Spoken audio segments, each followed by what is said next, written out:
Hi and welcome back, if you're still here, to the 2nd of December chapter. I know I am excited. I hope you guys are as well. Maybe you're not that into it yet, because you're like, oh, what the hell is this? I'm not quite sure. The first chapter was really weird. And I'm like, yeah, but it gets better. So, without much further ado, um, the Christmas Mystery by Jostein Gaarder, December the 2nd. Joachim woke up before Mama and Papa the next morning too, but he nearly always did. He sat up and looked at the big advent calendar. Only now did he notice a little lamb lying at the feet of one of the shepherds. Wasn't that strange? He had looked at the large picture with all the angels and the wise men, the shepherds and the sheep many, many times, but he hadn't seen the little lamb until now. Perhaps it was because he had read about the lamb on the piece of paper that had fallen out of the calendar.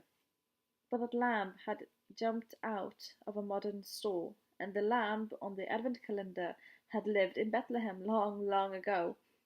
There were no cars and no traffic lights then, and no big stores with escalators and cash registers. Besides, Elizabeth had heard the church clock strike 3, and surely there were no church clocks 2,000 years ago. Joachim knew that it was as long ago as that since the baby Jesus was born. Now he found the door with the number 2 on it and opened it carefully. A folded piece of paper fell out of the calendar as the door opened. He peeped into a picture of some woods. Among the trees was an angel with his arms around a little girl. Joachim unfolded the paper and saw that there was writing on it in tiny letters on both sides. He began to read. Elizabeth Hansen didn't know how far or how long she had been running after the little lamb, but when she set off through the town it had been snowing heavily. Now it had not only stopped snowing, there was no snow on the path at all. Among the trees she could see blue anemones, coltsfoot and windflowers, and that was unusual, since it was right before Christmas. She picked an anemone and looked at the blue petals carefully. Picking flowers at this time of the year was every bit of as mysterious as it would have been to throw snowballs in midsummer. It occurred to Elizabeth that perhaps she had run so far that she had reached a country where it was summer all year round. If not, she must have run so long that spring and the warm weather had already arrived.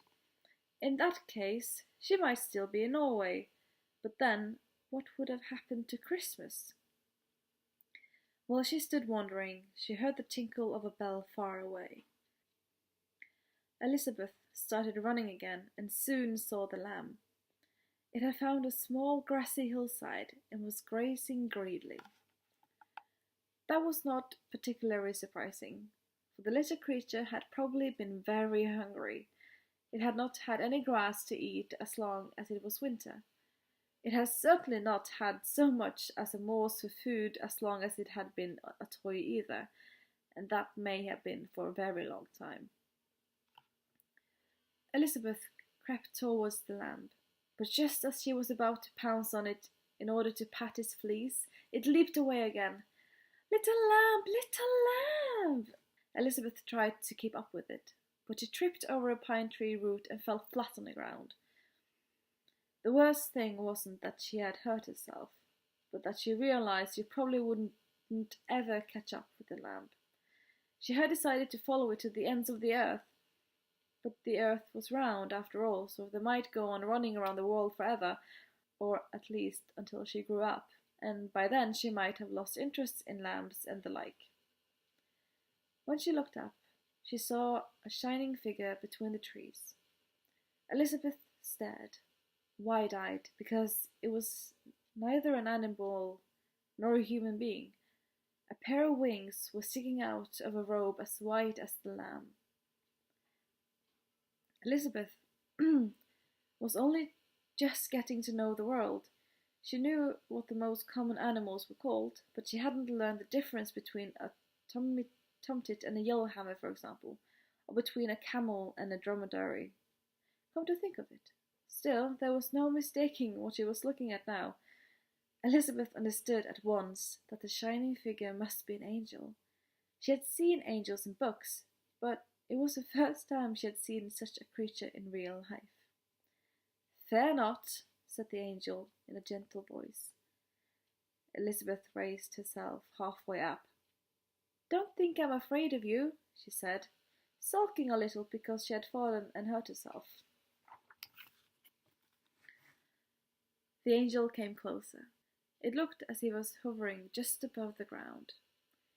He reminded Elizabeth of her cousin Anna, who could dance on the tip of her toes. The angel knelt down and stroked Elizabeth gently on the nape of her neck with the tip of one of his wings. "I said, 'Fear not,' to be on the safe side," he said. "We don't appear to humans very often, so it's best to be careful when we do. Usually people are very frightened when they're visited by an angel." Suddenly Elizabeth began to cry, not because she was afraid of angels, and not because she had hurt herself either. She didn't understand why she was crying until she heard herself sob, "I wanted to pet the lamb." The angel nodded gracefully. "I'm sure God wouldn't have created lambs with such soft fleece unless He hoped someone would want to pet them." "The lamb runs much faster than I do," said Elizabeth, sobbing. "And it has twice as many legs. Isn't that unfair? I can't see why a little lamb should be in such a hurry." The angel helped her to her feet and said confidently, "It's going to Bethlehem." Elizabeth had stopped crying. "To Bethlehem?" "Yes, to Bethlehem, to Bethlehem. That's where Jesus was born." Elizabeth was very surprised at what the angel said. In an attempt to hide her astonishment, she began to brush dirt and grass off her pants. There were some nasty stains on her red jacket too. "Then I want to go to Bethlehem," she said.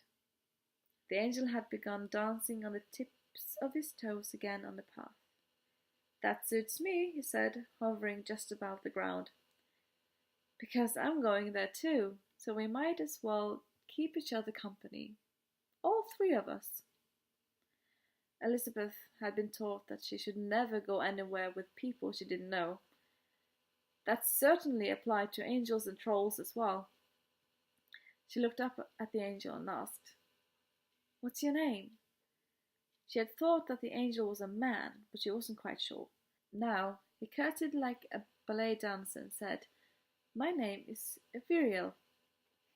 "That sounds like a butterfly. Did you really say ethereal?" The angel nodded. "Just ethereal. Yes, angels have no mother or father, so we have no family name." Elizabeth sniffed for the last time. Then she said, "I don't think we have time to talk anymore if we're going all the way to Bethlehem. Isn't it far away?" "Yes, indeed, it's very far, and a very long time ago. But I know a shortcut, and that's the path we're taking now." And with that they began to run. First the lamb, then Elizabeth. The angel Ethereal danced behind them. As they ran, Elizabeth wished she had asked the angel why it had suddenly become summer. But when she caught a glimpse of the lamb on the path in front of her, she didn't dare stop. "Little lamb, little lamb!" Joachim quickly hid the piece of paper in the secret box. It was John, the flower seller, who had left the old calendar with the bookseller. Did he know about the scraps of paper too? Or was that Joachim the only person in the world who knew the secret? After all, he was the only person who had opened the calendar. Another thought struck him. Elizabeth! Wasn't Elizabeth the name of the woman whose picture John had put in the shop window? Yes, it was. He was certain. Could it be the same Elizabeth he was reading about in the magic advent calendar? She was an only child, it's true, but the calendar was so old that she must have had plenty of time to grow up during all those years she had passed since then. Mamma and Papa came in that day too, to see the picture in the calendar. An angel, whispered Mamma solemnly. He's comforting Elizabeth, explained Joachim. She was running so fast after the lamb that she fell and hurt herself. Mamma winked at Papa, and Papa smiled shyly. It was probably because they thought Joachim was good at inventing stories. They didn't know that he wasn't inventing anything at all. That day he had to get to school early, so there was no more time to talk about the advent calendar. But Joachim thought about nothing else on his way there. When he came home from school, he had to let himself in. He got home a little earlier than Mamma nearly every day. Joachim rushed to his room and looked up at the magic advent calendar. It was still there. He had to ask himself a couple of times during the day whether it had been only a dream, because Joachim was always dreaming about the strangest things. He longed to know what the picture behind the door number 3 was. Should he open the 3rd door? All he had to do was push it back again afterwards and pretend he hadn't done it. But that would be cheating. You weren't allowed to cheat at cards either, but it would be even worse to cheat about Christmas. It was like peeping into presents that were not to be opened until Christmas Eve. It was almost like stealing from yourself. Mamma soon came home from work and started to peel potatoes and carrots. Then Papa arrived. He was complaining that he had lost his driver's license. I can't understand it, he said. Not in the car, not at the office, and not in my coat pocket either. What a muddlehead you are, said Joachim, because Papa always said that to him when he couldn't find his pencil case or he hadn't put his toys away. That evening must have been the first time in Joachim's whole life that he asked to go to bed early. You don't feel ill, do you, darling? Asked Mamma. No, of course not. The sooner I go to sleep, the sooner I will wake up to open the magic advent calendar. And that wraps up 2nd of December. Things are evolving, guys. Stay tuned. Love ya. Bye.